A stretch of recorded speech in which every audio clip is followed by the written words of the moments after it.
Who could have thought? I don't, because I don't think, but who could have thought that I would come up with a second sermon? Yes. Here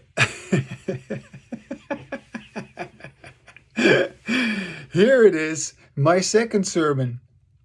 Although this is certainly not a sermon, I want you to consider it as one. Imagine someone speaking these words out loud to an audience, telling everyone about the n equals 1 science of spoken verbal behavior, languageology, which posits that all language is, was, and will always be an observable phenomenon, and that inner language, your so called mind, never even existed. This text is aimed at those who are ready for it. Those who are not, they can leave it at that.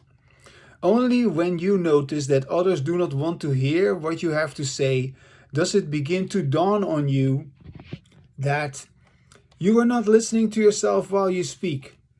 Yes, however, as long as you succeed in commanding, dominating, distracting, manipulating, and consuming the attention of others, you have no idea what you are doing to yourself.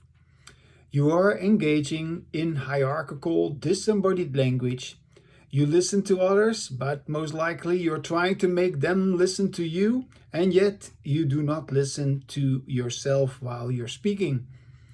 The correct way to use your language, of course, is to listen to yourself while speaking and to employ what I have embodied language. But your disembodied language, your incorrect way of using language, and I deliberately, say it like this, correct, incorrect. Yeah, your disembodied language must first be acknowledged and halted before your embodied language can become possible. Your habitual, incorrect, coercive, and unnatural use of language creates the impression that it is happening to you, whereas in reality, you are causing it yourself. In other words, you are merely mechanically acting out your conditioning history with disembodied language without ever discovering the correct way of using your language, namely by stopping that conditioning and by using your language to your own advantage and according to your own wishes. Yes, you can use your language to regulate yourself rather than dysregulate yourself. The problem is that you can only focus your attention on your own history of conditioning once you stop focusing on others in a perpetually failed attempt to be regulated indirectly by them.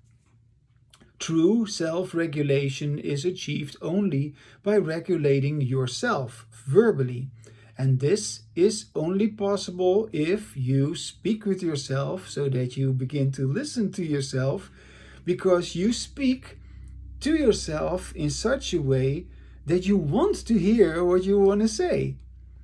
So, specifically to how you speak and write, also about this process, because you have all kinds of things to say once you begin to listen to yourself, and you can, of course, also write about this. Write about this process, as this reveals, your exploration of your own language reveals, of course, the big difference between your old group behavior, disembodied language, and the ongoing embodied language that enables your individual freedom, that you are separate from the group. Consequently, when others do not want to listen to you, it means that you can no longer dominate, exploit, manipulate, distract, or fool them. And this is a good thing in itself. Yet, this poses a challenge during the recovery process from your addiction to engaging with others, because you are forced to confront this truth. Engaging in a conversation with yourselves, since others do not wish to talk with you, shifts the focus entirely onto you. This is essential for discovering embodied language, the language that works for you rather than against you. In effect, the other person disappears. And this does not equate to loneliness, but to liberation, because you finally realize that it is you who experiences, describes, and remembers the other person. The other person is, was, and will always be your perception.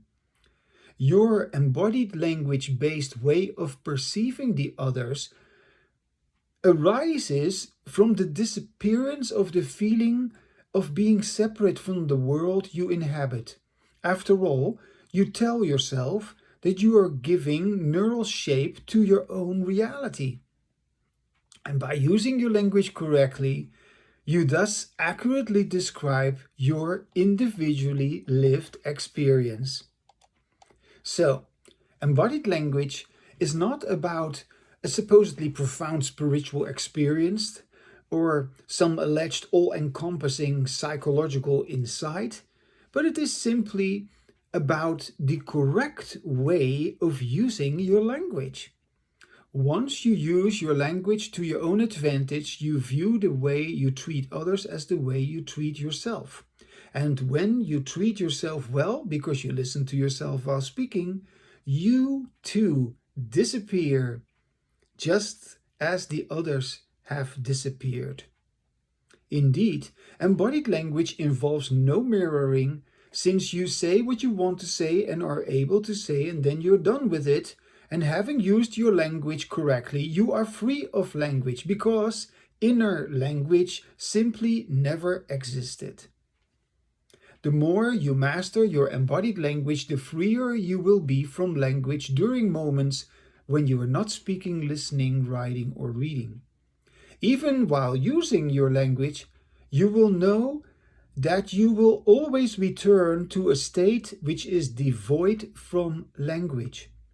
This differs sharply from the disembodied language with which you were conditioned. In disembodied language, where listening to others and ensuring that others listen to you, you are prevented from listening to yourself while speaking, and your language seems to continue on its own, beyond your control, in the form of your illusion of inner language, your so-called mind. Your mind comprises actually three other illusions: the illusion of external environment, the illusion of lost communality, and the illusion of eternal continuity.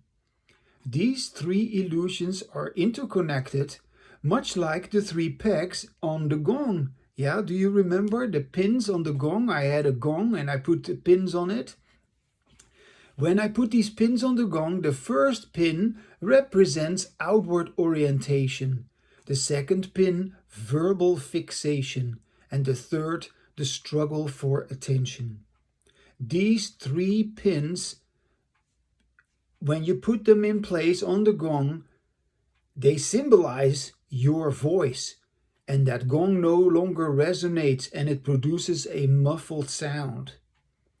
Removing the pins from the gong is equivalent to letting go of these three disembodied language habits. In embodied language, listening to oneself also entails listening to the other, while in disembodied language, listening to the other precludes listening to oneself. And this is because embodied language takes place in an environment which is free from aversion, while disembodied language occurs in a threatening situation. Moreover, in disembodied language, we fixate always on what we're saying. But because we do not listen to ourselves, the way we say it is completely ignored, causing us to lose our connection with our language. With our fervent belief in the illusion of inner language, we all act as if we are possessed with an eternal life. But no, we are all mortals, and so whatever it is that we believe, it will end when our life ends. Likewise, remaining on guard because we always feel somewhat threatened or hurried or stressed or attacked or misunderstood or whatever, there's this aversive contingency in which disembodied language makes us feel uneasy, makes us feel unsafe. So likewise, remaining on guard, we're always on our toes, always ready to react. Remaining on guard compels us to use our language in a superficial and superstitious manner. It is a struggle we face because of the illusion of inner language is of course completely at odds with the three the struggle we face between the struggle we face because of the illusion of inner language and the three other illusions embedded in it. They are completely at odds with the open nature, the overt nature of language. So, yeah, this is what is going on in our communication when we are beginning to really pay attention. So this was my second sermon. I might actually uh, continue making more sermons.